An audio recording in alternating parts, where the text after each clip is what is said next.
Good afternoon and welcome to our annual National Public Health Week Wednesday webinar.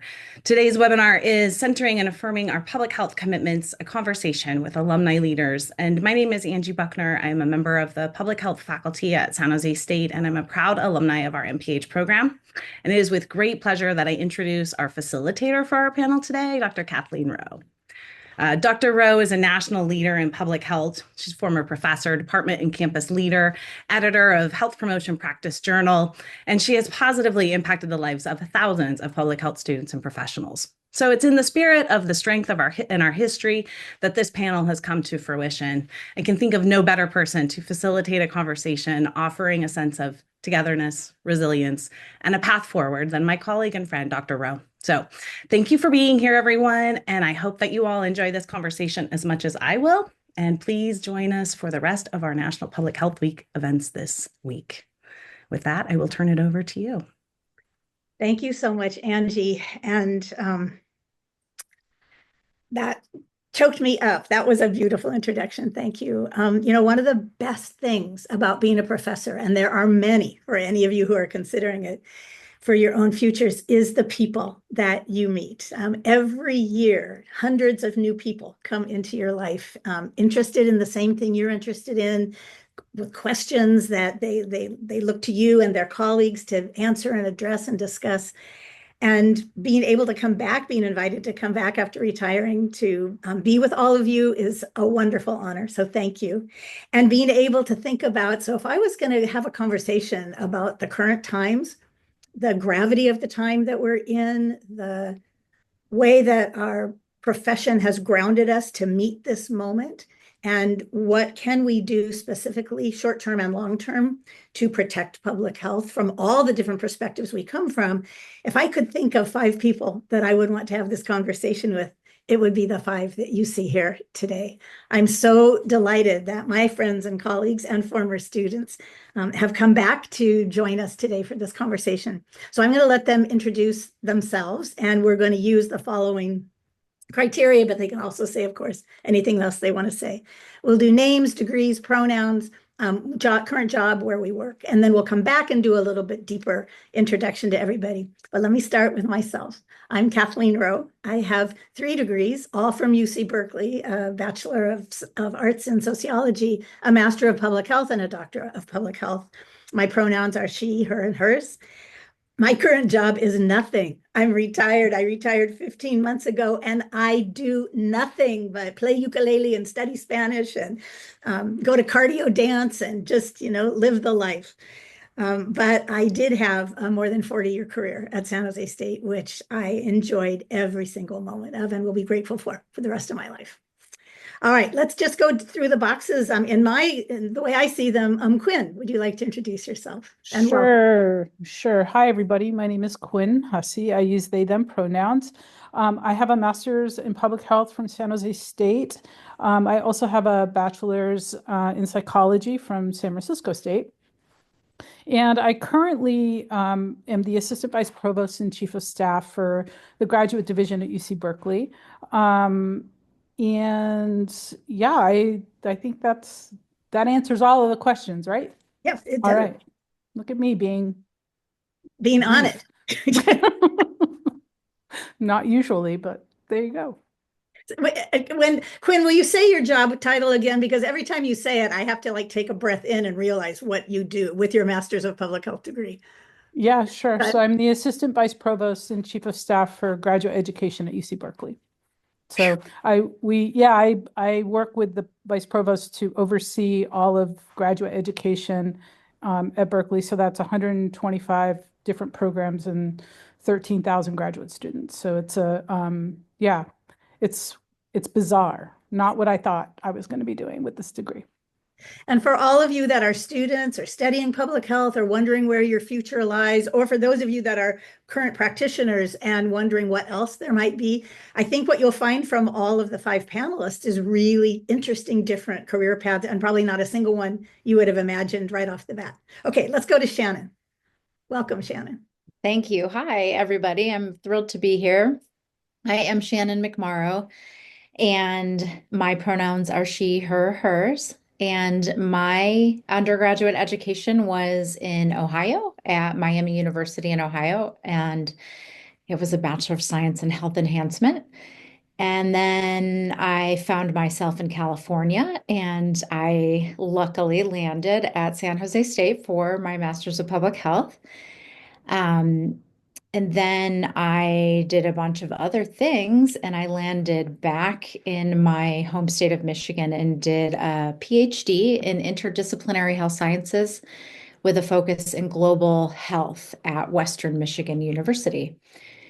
And my current job is as an associate professor in a school of interdisciplinary health sciences. Wonderful. And didn't you recently get promoted in tenure? A couple years ago. Years? Yeah, that's wonderful. Yes. Good. All right. Thank you, Shannon. And let's go to Judy. Well, hello, everyone. I'm Judy Young.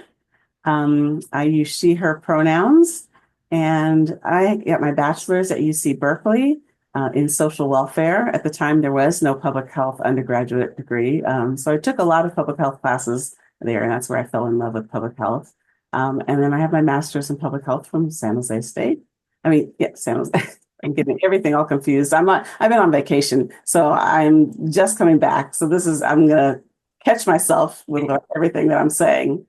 And let's see, currently I serve as the executive director of the National Center of Excellence in Women's Health at UCSF, University of California, San Francisco. And I also am the co-founder and co-director of the Black Women's Health and Livelihood Initiative at UCSF. Wonderful. Thanks, Judy. Mm-hmm. And Maury? Hi, everyone. It's such a pleasure to be here. My name is Maury Chom, and my pronouns are she, her, hers. I got my bachelor's degree at San Jose State University back when it was the College of Applied Sciences and Arts. We had the health science department. And so I got a bachelor's in health sciences with an emphasis on community health. And then, I couldn't get enough of San Jose State and just sort of the foundations that it offers its students. I loved just how knowledgeable and really wise, innovative, creative, all of the professors under Dr. Rowe's leadership. And so I went back and got my Master's of Public Health from San Jose State University as well. Currently, I am the Director of Population Focus, Prevention, Early Intervention at a community mental health organization called RAMS. But I also sit on the board and volunteer during my free time with the Center for Empowering Refugees and Immigrants. They both are mental health organizations, but with a community lens and focus. And I think that's it. Yeah, thank you. Thanks, Maury. And Adrian. Hi, everyone. Thank you for having me. Name is Adrian Espinosa. I go by he, him, él.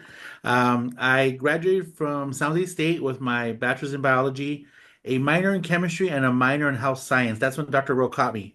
She got a hook on me, and after that, I ended up going back to San Jose State, obtained my master's of public health there in community health education, which was a great journey for me, and that I always say I had a non-traditional journey because there was a lot that I learned and experienced along the way. And from there, after working in school-based clinics for a while, I applied to UCSF and I did my master's there and also my training as a family nurse practitioner. So I currently work at Ravenswood Health Center as a provider in family medicine, and I'm also one of the co-founders and current president of the Society of Latinx Nurses, which I'll talk about a little bit more as we continue. Great. Thank you. Thank you, Adrian. And again, for those of you that are students, I just want to welcome you to, the journey of your college education, whether it's your undergrad or master's, because the relationships that you will form with each other and with your faculty members can last a lifetime. Maury said, or Adrian said, I got my hook in them. We get our hooks in each other. We influence each other, we meet each other, we change each other's lives. And it's for such a short period of time. And yet the impact of the relationships you can develop while you're in school together can really be transformative and important for your public health practice. So I love that we are all together here. There are a million hidden stories between these little boxes you see of us and lots of lines that connect us. And I know that I take great pride and joy in knowing that those lines have been meaningful to all of us. So before we met each other, all of us met each other, let's talk about what you were doing before you decided to study public health. This is partly so that those of you that are students and wondering how you ended up here and where you're going to go next may see some similar stories, but also to see the incredible diversity of paths that bring people to public health. So if each panelist, and let's go in reverse order, let's start with Adrian and then Tamori. What you've said that what your San Jose State degree is. So what were you doing before you began studying public health? And in your public health studies, either undergraduate or graduate, what are some of the takeaways that you left the program with that have served you well personally or professionally? So Adrian. Well, I felt very fortunate growing up that I was supported by my family and that they knew I was interested in the health professions in the field. But growing up, Latino, growing up on the East Side, most of the advice that I got was, okay, you got to be a doctor. It was never like a nurse or a health educator or anything in that scope because that's what we knew, growing up. But I also realized that innately as I was growing up, seeing, for example, and to this day, I always think about when I used to see my grandmother get injected with this clear liquid. I was like, what is this? What was she, and later became or got to know that it was insulin, that it was a chronic condition called diabetes. Seeing my neighbors go through different what we later learned were social determinants of health with barriers to in access to housing, to food, gang violence. So all these things were happening throughout my life innately, and as I started to go to school, it's so great when you're able to sort of piece these things together and say, there's a name for that, or I went through that. And there's an actual study about it. So I think there was a lot of things that really connected me through my personal journey. That when I started, seeing and attending classes and meeting Dr. Rowe and other peers, and shout out to Professor Rink out there, Robert, also fellow peers and students, and connecting and just seeing the different aspects of how important it was for us to provide education, but also be out there in the field and actually interact with our communities, better understand each other, learn from each other. I was fortunate to begin this journey and also attend one of the first trips to Oaxaca with Dr. Rowe and a team of us to really understand, the importance of community building and learning from each other of how they our community members from Oaxaca, would make their alibadijas turn a living, and how we could try to bring some of our knowledge and health education and just learning just so many things that really brought out the passion in me. And I was like, oh my God, I love this. I love talking to people. I love being out in community. I love learning. And so I think that was sort of just my gravitation, and that a lot of my personal experiences started to really match up with some of these things that I was learning in real life, and seeing that, what, there's a lot that we can do in the field of public health. And even though I also wanted the clinical part, I'm so thankful that I received my strong foundation and still interweaved my public health training throughout my clinical training. And what I brought out of all of this the most was the importance of resiliency, the importance of connecting with community, whether it be working out there in the community to provide some sort of intervention, or to work on some sort of projects, or at the bedside, being there with one person at a time, and being there at their most vulnerable moments. So I think that for those have been key things that I've carried throughout my journey, and that always remind me and sort of ground me as to why I do what I do, especially during these moments where we have crises going on around us, where we're really stressed and thinking about what's next, what's going to happen. You really have to ground yourself and remember your journey and why you did it, and that we're here for a purpose, and that all of us as colleagues and as members of the public health community and the medical community, we're here for each other, and we're going to support each other. Thank you, Adrian. Maury, and then Judy, just so you know, you'll be up next. Maury. Yeah, I found myself lost during my TAY phase, the transitional age youth period. I hopped from city to city, town to town, from Modesto all the way to Humboldt County, to Santa Cruz, to Chico. I lived in so many different towns, just hopping from community college to community college. the last community college that I went to was in Chico, California, and I was ready to transfer, but I still didn't know what I wanted in my career path. And when I spoke with my counselor at the time, he said, "Well, what are you passionate about? What are you interested in?" And I said, "Well, I want to help my people. You know, I am a daughter and a sister of genocide survivors from Cambodia, and I was born in a refugee camp. And all throughout my life, it was almost planted in my head that this is the cards that your people has been dealt upon resettlement in the United States, and I mean that by all of the different challenges and barriers that someone who does not speak the language experiences in navigating systems and society. But to be specific, it was healthcare systems.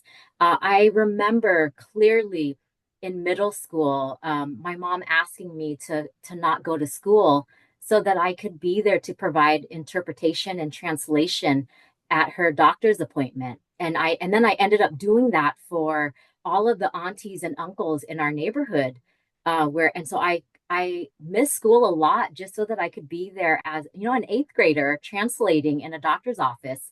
And then so the counselor said to me, "You might want to explore health sciences," because he said, "Well, what about a nurse? Well, what about an X-ray tech?" And I said, "I don't know if I want to be providing direct healthcare services, but I know I want to do something to help refugee and immigrant communities such as mine." And so he listed out a bunch of universities that were related to community health, health sciences. And because the love of my life at the time, and still is, relocated back to his hometown. He was born and raised in San Jose. I said, I think San Jose State is what I'm going to try. My first semester there, I remember thinking to myself constantly, I don't think this is for me. I was not cut out for college. I can't really retain the information. My thought process is always racing. But then in 104, Dr. Rowe in the community health promotions or community involvement course, she asked, "How many of you understand health literacy or had challenges?" She asked a question, and I thought, okay, my palms sweaty. I've never spoken in front of a classroom of 40, 50 students, and so I said, I'm just going to raise my hand and see where it goes from there if I'm ever going to speak again. And so Dr. Rowe called on me, and I remember explaining health translation of diabetes. There is no word for diabetes in Khmer, which is the Cambodian language. And so we call it sugary urine in Khmer. And so I described that to Dr. Rowe, and she saw me, and it was like an aha moment for me that I am in the right place, because she called on me, and I thought, oh, she's going to say my answer is wrong or something, but she validated my response and continued to uplift my opportunities to speak out. And I thought, okay, this professor sees me, and this is the first time in my life that an educator in a classroom setting saw me. And I thought, I don't know who this woman is, but I'm going to follow her.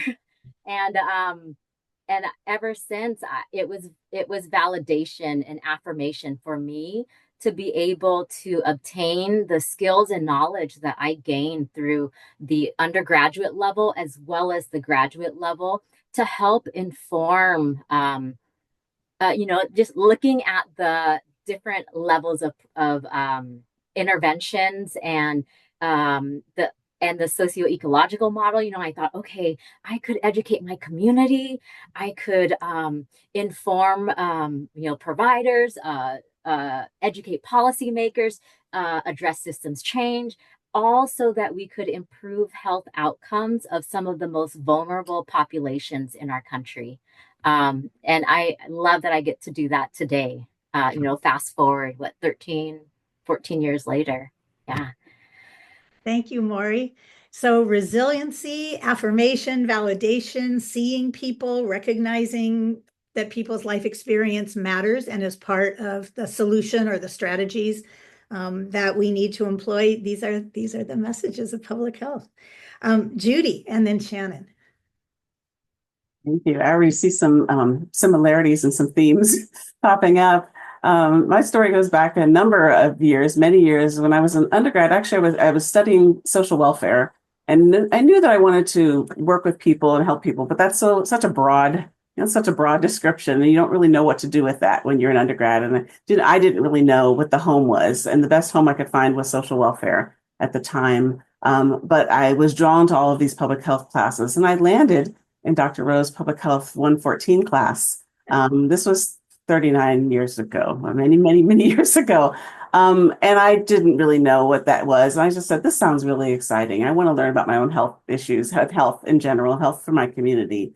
But I became so inspired. And I actually, I don't know if I ever told you this, Dr. But I remember sitting in the class. I can remember this seat, basically where I was sitting in the class when I started to feel this alignment in my body. I can still feel it. And I tell this as I do talks on careers all the time. I can feel the alignment that I had within my system of saying that this is for me. This is for me. My family, my dad was going through some health challenges at the time. And I knew I needed to learn about my own health, the health of my community. And I said, I can do this. I can make a career out of this. I was being inspired by what we were learning in class. And there was this alignment in me that happened at the time. And I said, this is it. Whatever this is it. And I was given an opportunity to become a TA in Dr. Rose's undergrad class, the lower level public health 14. And of course, I just sucked it all up and sucked it in. I was very shy, very quiet, the quietest one there probably. But I was given an opportunity to become a teaching assistant, and so I just sucked it all up and learned. And I think the biggest thing was learning how to meet your community where you're at, and learning how to meet people where they're at, so that you can help people decide what they need for their health, not determine that for them, but let the community decide what they need. And I think that was the biggest thing, because my dad was going through health issues, and people were saying this is what should happen, and he wasn't doing that. And as a Black man going through health issues, and he was in his 50s maybe at the time, we needed to let him determine some of those outcomes. And so I think being able to help people meet people where they're at was an important piece for me, understanding what health could be and how I could play a role in that. And I became very excited. So becoming a TA, I later became a peer educator as an undergraduate for a sexual health education program, and that sort of launched me. All of those things launched me. I became a peer educator for a nutrition education program that was brand new. I later left Berkeley when I graduated, but I came back to work as a health educator for a number of years and ran the program that I was in. So I got to learn how to do program development, program management, program evaluation. I was learning all of those skills that not having an undergraduate degree in public health, I was still doing the work because it was accessible to me. And I had a foundation, but I also had peers who were teaching me. And I had the benefit of learning from all of these people and learning from the work, and learned that I could do the work. Learned that I loved helping people and helping students meet them where they're at and helping them discover their own possibilities around health.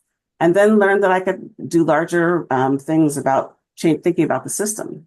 And that systems change got exciting for me. And so I went back to get my master's because I realized I wanted to understand the theory behind the work. I wanted to understand more of the language that I was missing. I wanted to understand a little bit more about evaluation. I wanted to put other components together that I sort of knew, but I sort of didn't know, right? And I needed to have a little bit more of that structure.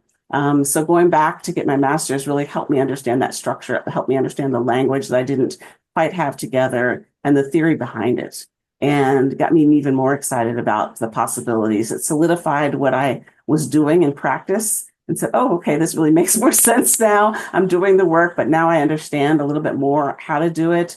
And it shored me up, gave me more of a basis for what I'm doing. And showed me that there were so many opportunities within public health. It wasn't just, there's not just one thing, there's so many possibilities.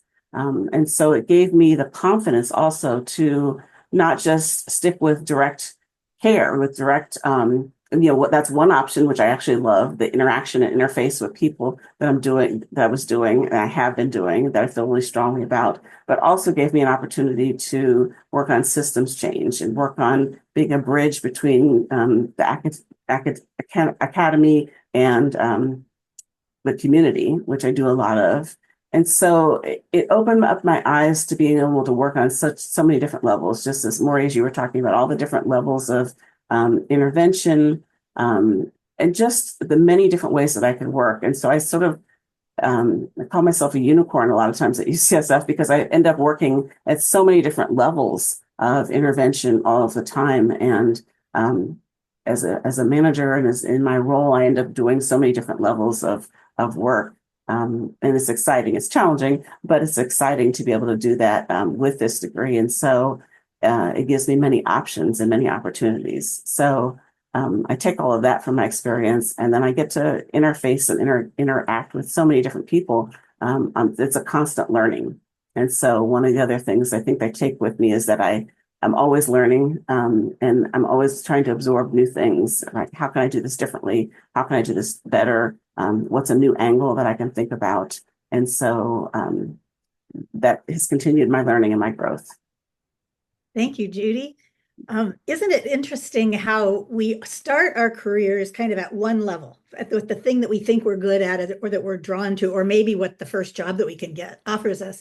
But with time in public health and focused thought and study, you find yourself working, like you said, across all those levels, even in one job, even in one day, that you'll be working at multiple levels. So for those of you that are studying, the social ecological model or the spectrum of prevention, that can be your reality on a day-to-day basis when you're doing the work. Let's turn to Shannon, and then we'll wrap up with Quinn on this question. Shannon, where were you before you studied public health, and what did you take away from your time? I finished my bachelor's with no particular vision of what I was going to do. I ended up serving as an AmeriCorps Vista volunteer in Colorado in a hospital setting. And I thought, oh, this is appealing. And it was community health education. I am a traveler and I have a wanderlust. So then I just decided to go to San Francisco, and I started working for Planned Parenthood in the East Bay and the North Bay. And so when I graduated from undergrad, I should share that my wise parents said, oh, perhaps you should consider a master's in public health. And at that time, I was of a youthful pushing back stage and said, no, no, no, no, no. That's for people inspecting restaurants, and it's about sanitation. And no, I'm not doing that. So then I do these jobs. I work at Planned Parenthood. I start to learn how much I don't know, how much that I'm really have some baseline of knowledge from my bachelor's, but some of the nuances of cultural humility and working with communities and learning and investigating more about the strengths and the issues in the communities I was working with. So that led me to apply. I applied to both San Francisco State and San Jose State. I lived a bike ride from San Francisco State, but it wasn't accredited at the time. So I did decide to choose San Jose State, and it was really the greatest decision ever. So during my time, I would share that I not only was I influenced by the amazing faculty like Dr. Rowe and Angie, we were in the same cohort for most of the time, but I also was really influenced by, we had a very international cohort. And I think that's probably the case a lot in San Jose, but that was something newer for me based on my experience growing up in the Midwest and my undergraduate education. So there were so many learning moments with that, and it kind of led to a really strong interest in global health, and the freedom to be able to explore that in the classroom was also there. So throughout the Masters of Public Health, and I think it's there with the bachelor's as well, being able to do assignments or pick projects. So I really had a supported landing place to be able to. I did 4 or 5 weeks in Belize during my MPH, and worked on HIV prevention and education there. And then after my Master's of Public Health, I took a leap and I moved to Uganda, and I worked. I started as faculty there in Uganda, and that really, really influenced the rest of my trajectory. So in my job now, I am a professor and I teach public health, but I do research. I do research with refugee women. I do photo voice research. So all of that was really, really came from the master's experience. And so some of the takeaways, so related to all of that, are um, and also related to the current context and what we're facing right now, is that there are always strengths to focus on. So in public health, we tend to be hyper focused on problems and deficits, and they are there, and we do need to know about them and talk about them. But there are always strengths, and I think that that's something I've carried with me, and even now it's even more important. Adrian mentioned the first thing, and I would echo what he said about community engagement and community connection. I mean, that was a core skill that was modeled as a student in the program, and something that I've tried to continue.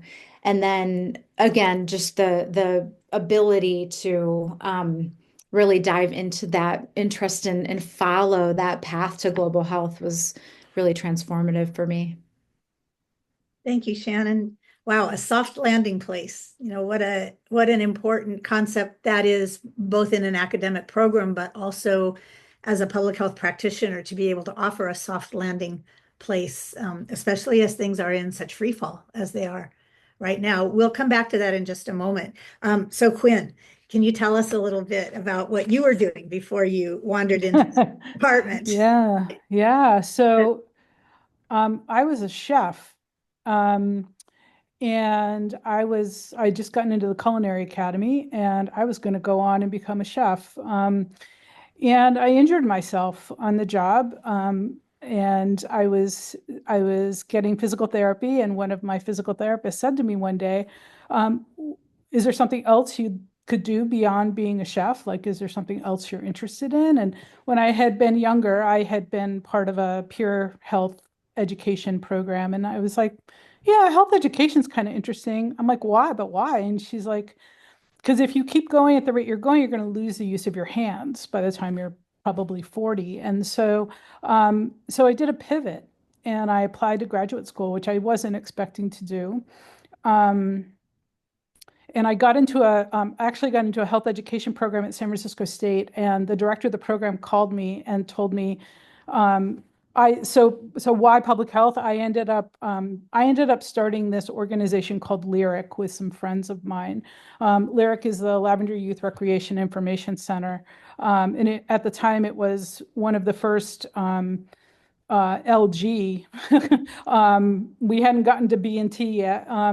Organizations for young people, and I was a young person, and so anyway, that's what got me into like the health education program. But the director called me and said, "You're too social justicey for health education. You need to go get your public health degree." And she's like, "We'll let you in, and you're gonna get bored in 2 years and go have to get something else." And so so I applied to all of the public health schools in the Bay Area.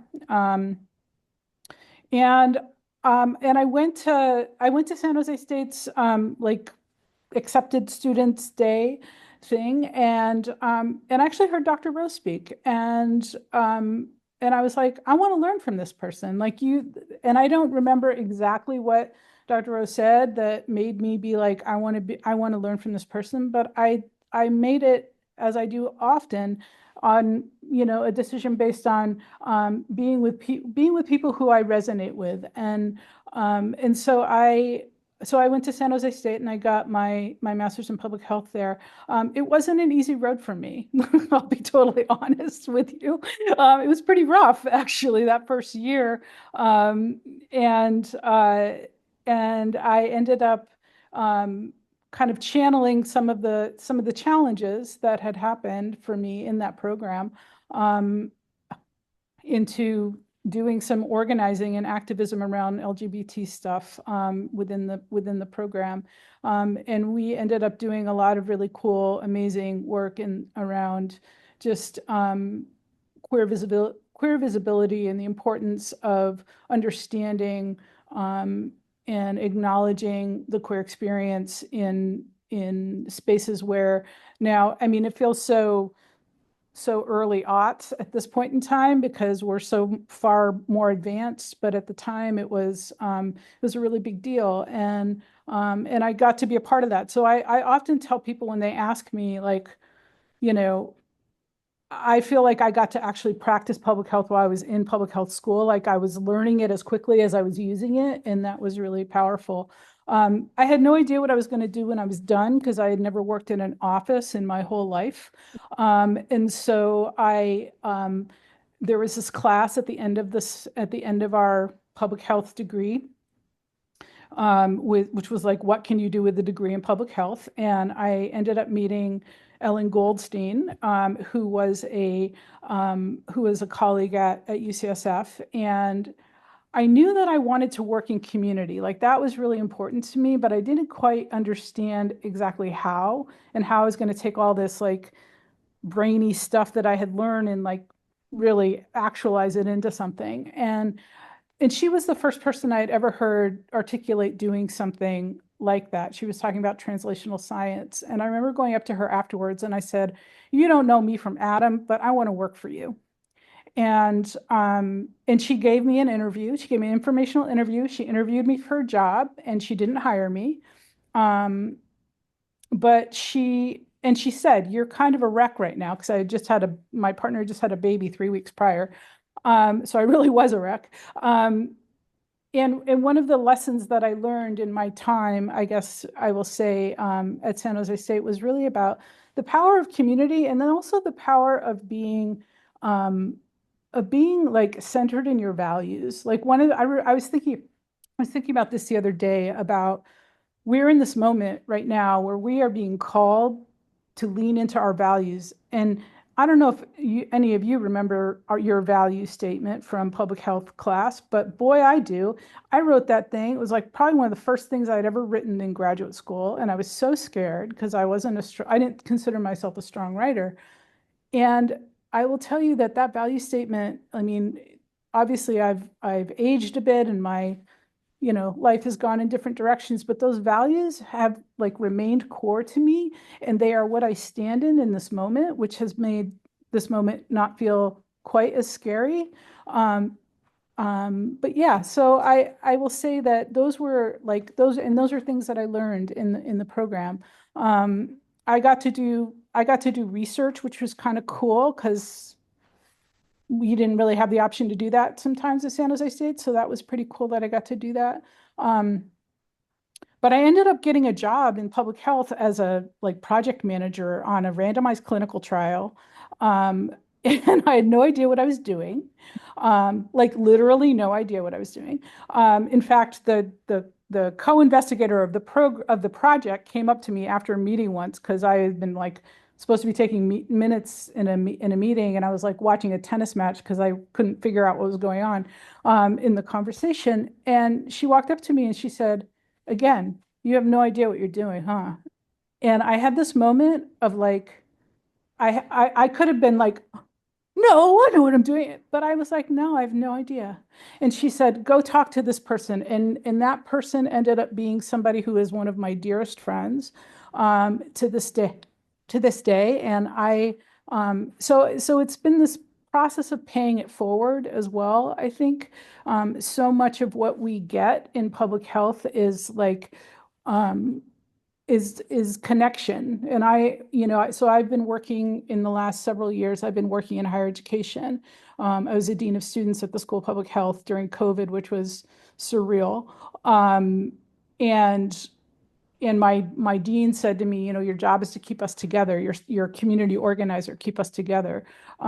So I had to learn how to do that. And I kept falling back to like the networks and making sure that people connected, whether it was individually, in little groups, in big groups, but the idea of like everybody needs to know everybody else. And that is a gift that we all have, I think, as public health people, is that we see systems, and that's really powerful, I think.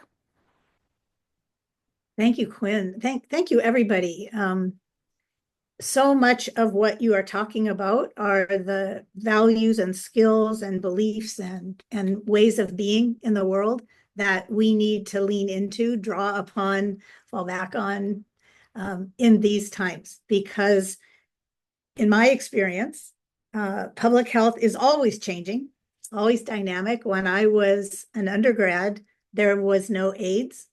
That was a discovery. That was a community shattering moment. That was a moment of incredible historical significance. And it was a moment in which the government turned its back. Our government turned its back for years while the epidemic raged. And that's just one example. All of you have lived through COVID. All of you students and participants today, we've all lived through COVID, and all of us have had, and our communities have had, so many traumatic and course-altering events due to war, due to politics, due to so many different things. This moment is unique, I think, because of the speed and the meanness underneath the decisions that are being made and the lack of a plan or a way forward. It's just things are being cut and people are being demonized and resources are being taken away and careers are being cut short and research is ending with no alternative being offered. So this is really a dark place. I believe this is a dark time. And yet I am hopeful and confident, and I'm outraged, but I am sure that we will find our way through this. But where we'd like to go for the last part of for the last half of our conversation now is, how do we go forward? What is the path forward? And I'd like to combine two of the questions that we had proposed when we planned this session and let you all just talk about them together as you like. What are the real impacts that you're seeing in the communities that you work with or care about or are connected to? What are the real impacts you've seen in these last 4 months? Knowing that the last 4 months are the end result of a long line of decisions and policies and experiences that things didn't just happen in January, but they happened in January. What are the direct impacts that you're seeing?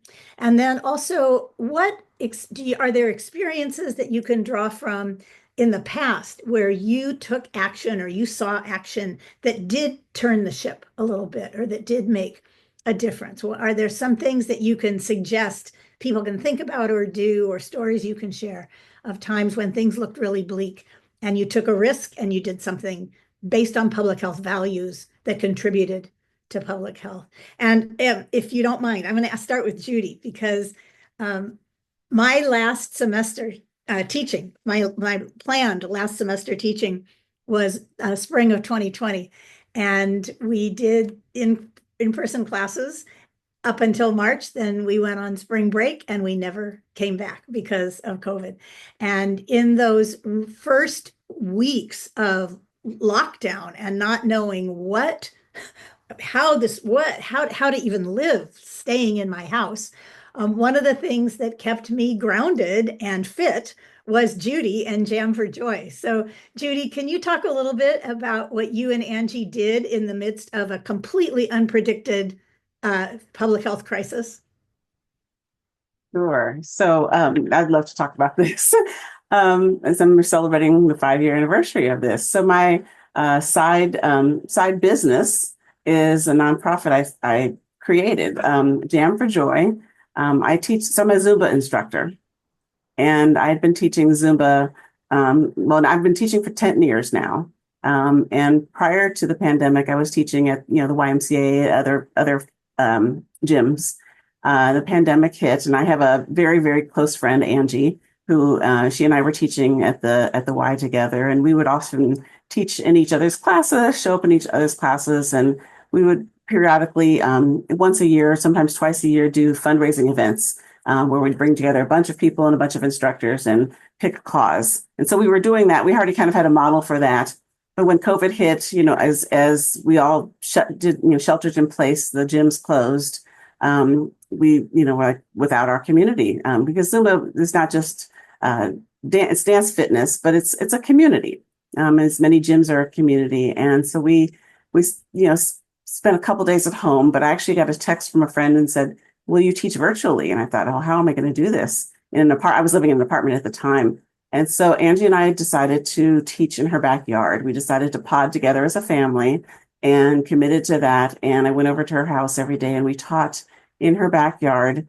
And we had our names and addresses and emails of all of our friends and family and loved ones. And we sent it out and we figured out how to do Zoom and share music and all the things of Zoom that we didn't know, technology. And we taught every day for months and months and months in her backyard and offered it free to people to come and join us. And our main goal at the time, and it still is to make sure that people stayed connected, to reduce isolation. And we were really concerned. We have people in our classes that are in their 80s all the way down to, little bitty ones. And we were concerned about isolation and people not feeling so isolated. So we wanted to find a way for people to connect and come together, dance in their homes, dance in their own backyards, dance however they could. So we figured out how to do it. And we started our business, Jam for Joy. We had time then to apply for a nonprofit license and all of the things we had to do to make our business a 501c3.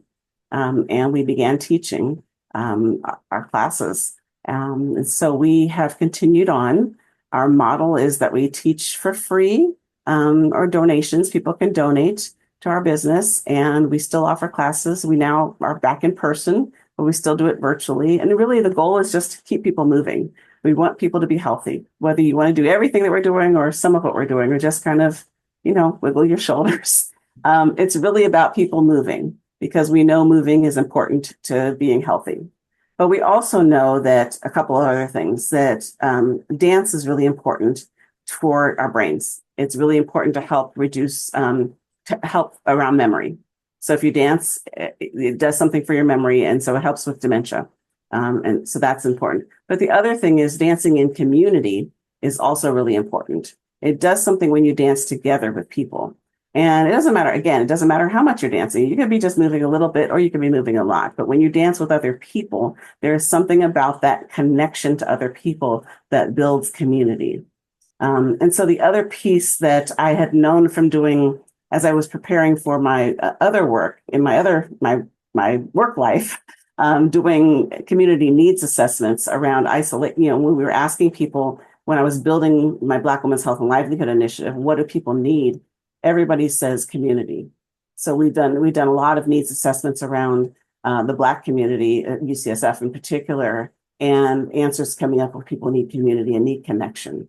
And so when we just know, given all of these times, what do people need is community, and what do they need is connection.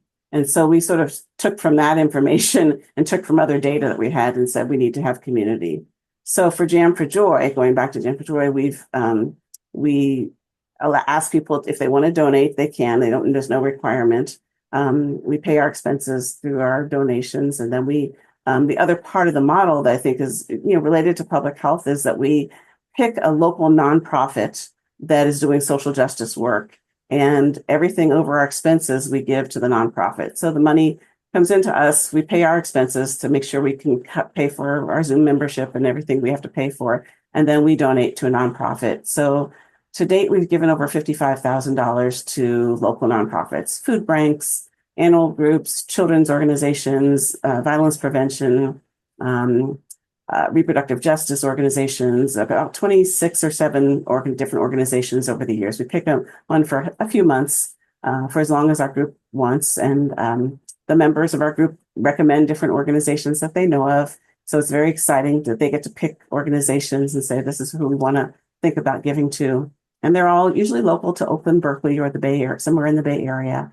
And they contribute, and so there's buy-in from them, and we celebrate together, we join together, we take care of each other, and it's that connection. And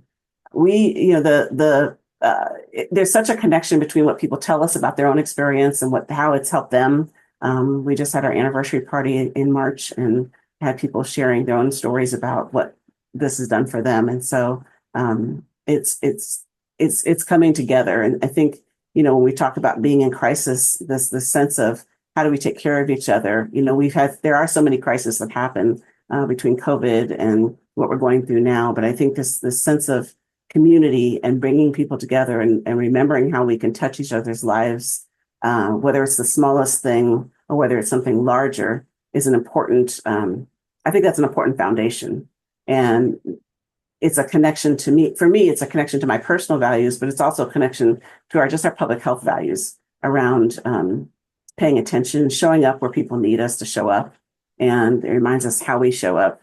And that, I think, has been really helpful and successful. It's helped me not only in my Zumba business, but it helps me in all the work that I do and just sort of in my life as well. So that's some of the things that we've done. Thank you, Judy. The Jam for Joy's model is so remarkable because it's hitting those various levels of the spectrum of prevention all at once. So the joy of dancing, the joy of increasing your ability, doing it with other people, even if you're virtual, you're doing it with Judy. I feel like Judy and I dance together all the time because I do her virtual version. But then even in the newsletter that they send out, or the alert each month about what the classes are going to be that month, they give you a description of the community-based organization that they're supporting and examples of the work that they do. So even in a completely passive way, even if I didn't dance that whole month, I learned about an organization. My brain, exploded bigger. I had more possibilities. I feel like I understand more about A, what the needs are, and B, how courageous and thoughtful people are about meeting those needs. So it's a really very powerful model. Let me jump now to Adrian to talk about organizing. So Judy starts at the basics with our nerves and our bodies and our ability to move. Adrian, can you talk a little bit about organizing and learning to organize and the kind of work you've been doing with the Latinx nurses? And Judy, thank you. Resonated with me. I'm also going to add a little tidbit.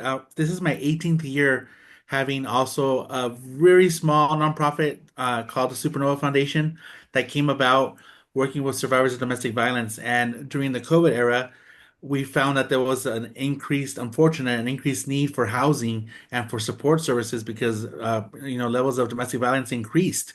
And during this time, we couldn't get together for our annual fundraiser, so we had to get creative online as well and hosted our event online. Had people perform. Everybody got screened. We had people perform. One of the hotels still let us rent a little space out. There was only 10 of us allowed at a time, and we had performances. And I don't know how we pulled out. Thank you to the Lord that we were able to still fulfill our commitment for 2 years. We did that 2 years in a row. So I really appreciate the work that you do, Judy, and just how creative you have to be, right? When sometimes you have to be online. So, but with that, that was part of community organizing in itself. I had peers that were working in shelters and other advocacy groups, and sometimes you think, I've been fortunate and blessed enough to obtain an education, to be surrounded by these people that inspire me. What can we do to pay it forward? So this has been one of my babies that, like I said, 18th year. We're thinking about 20th year. We'll maybe wrap it up at a very good timing. But with that, similarly to COVID, a lot of us that are working in healthcare felt a lot of silos. We felt a lot of microaggressions coming about. We felt and witnessed bullying, racism, even within nursing and healthcare. And that was a very eye-opening time for me and for many of my colleagues and peers, because as it is, all of us were going through this, horrible time with COVID, not knowing what was ahead of us. And during this time, I think it also allowed us to sort of speak our truth and also hear the stories from other peers and individuals, not just locally, but I'm talking fortunate enough to have colleagues in other states, Texas, Florida, Chicago, or Illinois and Chicago, and hearing these similar stories and hearing from other uh, nurses of color saying that they felt alone, didn't have people to go to and approach to, and that sparked sort of our intent in trying to, knowing that a lot of us don't see many brown faces in the field. Sometimes we want to see people that speak our language and understand us. Not sometimes, many times. And for us, knowing that Latinos only make up close to maybe 7% of the nursing workforce, we wanted to come together and create an organization that was a safe space where we can talk about these issues that we were seeing regarding racism and regarding bullying in professions, in many professions, but specifically in nursing as well. And during that time, during this dark time, we came together and put our heads together and our research together and came about forming the Society of Latinx Nurses and being very firm in our mission and wanting to increase diversity, but also creating a space where we will address these issues as they come about and creating opportunities to educate not only ourselves but others on the realities of what's happening out there. One thing that I wanted to point out, Dr. O, before I forget too, that in conversations I've had and presentations I've had, people often ask us if we've had mentors, and sometimes I've mentioned that you don't always realize that the mentors aren't always going to look like you. They're not always going to be in the same profession as you, but they are people in your lives that really make a difference. And I've brought you up a few times, and I love expressing that. There was this when somebody said they heard her speak. I think was it Quinn or someone that said that you heard Dr. Rose speak somewhere.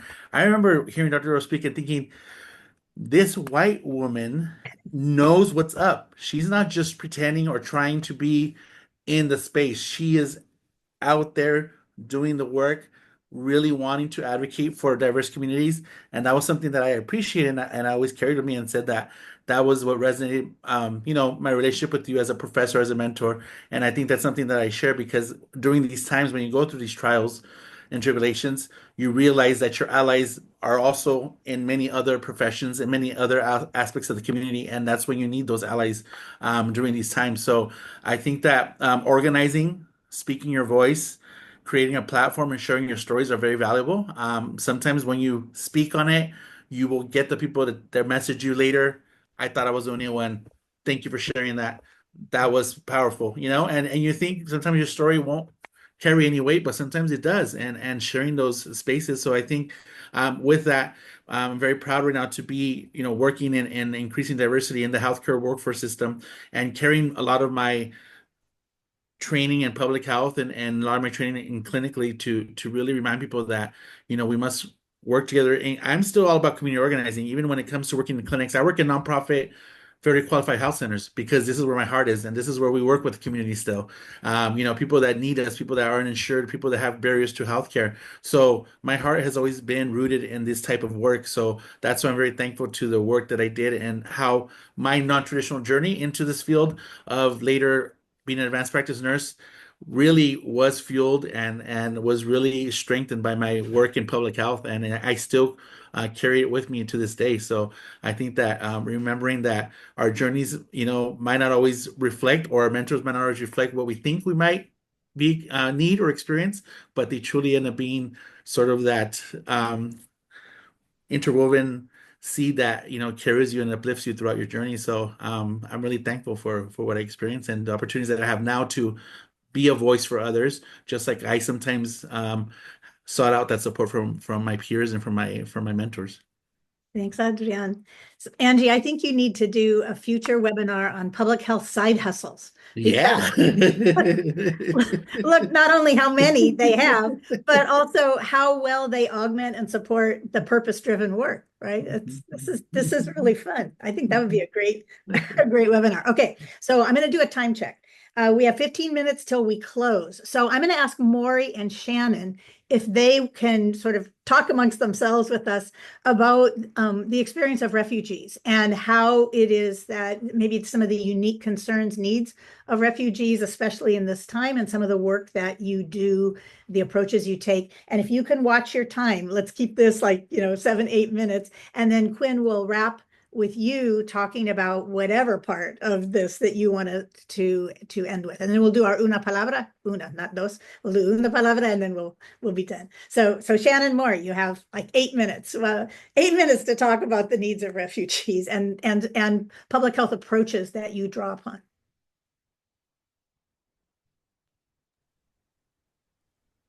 Shannon, I'm not really sure which refugee and immigrant populations you're working with, but I could definitely speak on behalf of the Southeast Asian refugee population, to be specific, those who are genocide survivors, but also children and grandchildren and great-great-grandchildren of genocide survivors, because of the complexity of trauma and how it transfers from one generation to the next. That intergenerational trauma is really real, and it manifests itself in different ways. And I'm reflecting back on, I call this a privilege. During the pandemic, I got to serve the Southeast Asians living in the Tenderloin in San Francisco. And when we got the notice from San Francisco Public Health Department that all services are to be closed, your centers should shut, everybody should isolate, work from home, and pivot.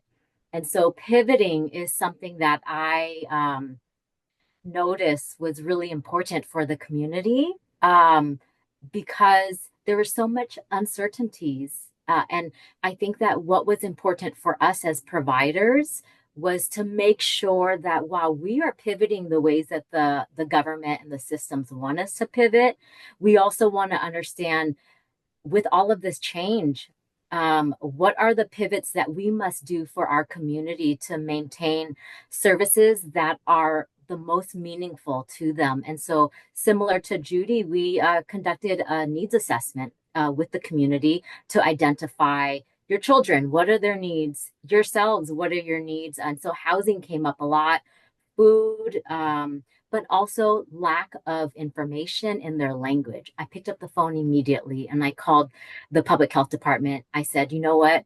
I appreciate you all dispersing information on COVID in English, Spanish, and I think there was one other language in San Francisco, the Thresh languages. And I said, but there are Southeast Asians and other communities who don't speak, read, or write in the English language who are going to be severely impacted by COVID. And so it really was important to maintain advocacy while making sure that we're there to provide care and space, virtual space for our community members. And so I really tapped into the communities of various languages. And I thought, okay, this person here speaks, reads, and writes very fluently in Vietnamese. Let me work with them to translate all of these materials. The Nepalese community, the Cambodian community, the Burmese community. And so it was making sure that, if they're not going to move for us, because it was, we don't have the resources, we can't do it, we don't have the money for it. It was a lot of different things. And I said, okay, they don't got us, we got us. And so it was a lot of, how do I make sure that I am offering resources that will save lives when it came to COVID. And so that was a little bit. And then my transition into the refugee and immigrant community in East Oakland and kind of all throughout the East Bay was, okay, where is extra unrestricted funding from our nonprofit so that we can go out and buy telephones that are smart for the community, send our outreach workers with mask on and protective gear so that they could train the elders in the community to open up Zoom when it is Thursday morning at 9 a.m. because our yoga instructor is going to be on Zoom teaching all of us.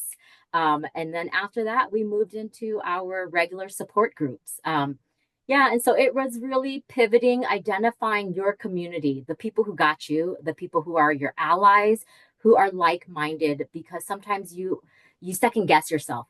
I'm the director of population focus prevention, early intervention. Is this going to come back and bite me from the federal government. And I said, you know what? We'll worry about that later. For now, I want for all of these populations that we prioritize to know that I stand by them and support them in every way that I possibly can, and know that they are not alone. Thank you. I'll stop there. I'll stop Yeah, there. thank you. And what an important beacon for how we can be now in these moments with the positions that we stand in, the places we stand in. Shannon, what about the refugee women, especially that you work with in Michigan? Yeah, so I work with women from the Democratic Republic of Congo, and actually both over the past few years I spent a year in Uganda and was able to work with that population there. So just back to that original question about communities being impacted, the incredible impact of eliminating USAID is just hard to describe. It's hard to describe. And I still connect with the women that I did longitudinal research and met with them over the course of 2 years. So I think right now I'm still trying to work with colleagues and students and other friends in Uganda to see how I can show up and what their needs might be in terms of how we can help from this side in that area. And then here it has also been working with the same population. And I think at this point, one of the major issues is the stopping funding for refugee resettlement in the United States. And so that's something that I have been able to I do photo voice research. So one of the main goals is to try to use that, not just use it publicly, not just for academic dissemination, but to try to use it for advocacy, in trying to make change with the work that the participants have done with their photos and sharing their stories. And a couple weeks ago, we were able to have a women's history event that shared the stories of the women from Congo, both from Uganda and from Indiana. And that was a local event here in West Michigan. And it was just helpful to have the conversation and get people to really realize this is where we are with refugee resettlement. This is our local resettlement agency. This is how we can connect in, not only give money, give time, give goods, whatever you can do, and also, continue that message. And then another thing I would say that it's similar to what Maury's saying, but in terms of being an ally and trying to make sure people know we are here and showing up. So that same event had 3 women who shared their experiences. They were from Afghanistan, Ukraine, and South Sudan. And they were incredibly brave and shared very, very important stories. But they also said, we are not all the same, and we want you to know that the rhetoric is so incredibly harmful. When, as we all know, people are experiencing that every day. But they're saying we're not here. This is our story. This is how we got here. We don't even really, it's not that we came here to get money from the government or whatever all the stereotypes and stigma is. And they said, this is really an opportunity that we're here to speak, and we want to be seen and we want to be heard for who we are, and not just as, the stories that people are being villainized. So I think having opportunities that in whatever space that we're in, whether it's in our professional life or whether it's in everyday life in church or in school, to be able to elevate those voices is so important right now. In both cases, you're talking, and actually in all of the cases, you've been talking about the incredible personal and professional responsibility of a public health professional, someone who's committed to public health, that we have a unique power and privilege and place, an ability to be taken seriously, an ability to be listened to, and whether you're speaking on behalf or with people that look like you and have a shared experience, or using your leverage and your position to open up a space for a conversation. You each are inspiring in your conviction and your ability to follow through in those spaces where you have power and privilege. So Quinn, you get almost the last word here. What would you say um, to people? What would you say to any of us now wondering what can we do in this time, in this unique space?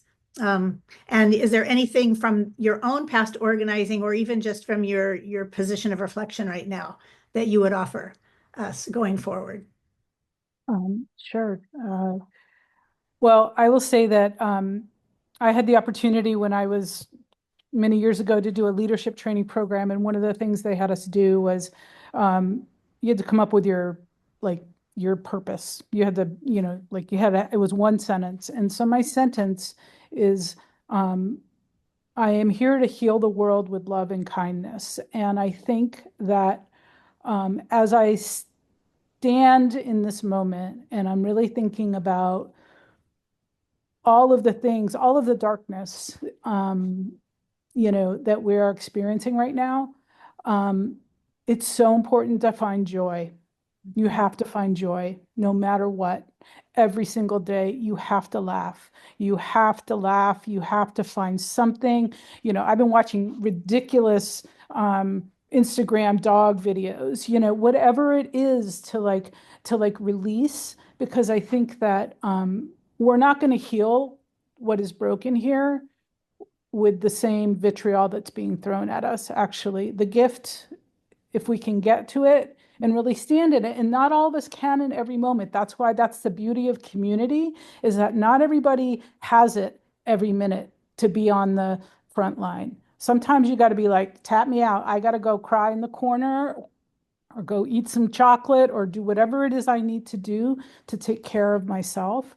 So, I mean, I guess as I think about over the course of my work and my career, the moments when I want to give up, and Lord knows there've been many of them, I stop for a moment and I go back to that thing again, going back to the value piece of my goal here is to change this. And I believe that the thing that's going to change it is love and evidence-based science and all of the things that we in public health bring to the world. But we have to do it from a place of care, because what we're seeing right now is such a deep rupture in our world that we've lost our trust, we've lost our way with one another, and it's going to take a minute for us to get it back, but I truly believe that we will.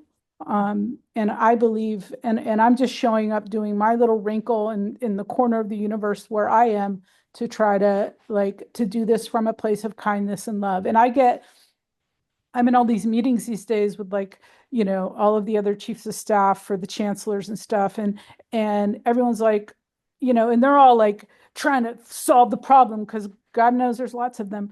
But at the end of the day, a colleague of mine said to me, because I often say, I don't know what I have to offer in these moments. And this person said to me, she's like, Quinn, I'm looking at you because you are our heart. And everybody, you have to find those spaces where you can bring your heart. And not every place is meant to come to with an open heart. You have to protect it, but you also have to be brave. And so that's what I have to offer in terms of how to get through this time. That's the perfect ending. I wish we had 2-3 more hours and time in person together to keep this conversation going. You all are so valuable and important in our world. You inspire me. I hope that you've touched hearts with people who are listening, participating. And to those of you that did join us today, we wish you the best. Quinn taught us in her time in the program to think about the deficits of our health system, but also the abundance around us. And I hope that you all felt today some of the deep abundance in your alumni community and in your professional peers. So thank you so much to our panelists, and thank you, Angie, for inviting us. Thank you, everyone.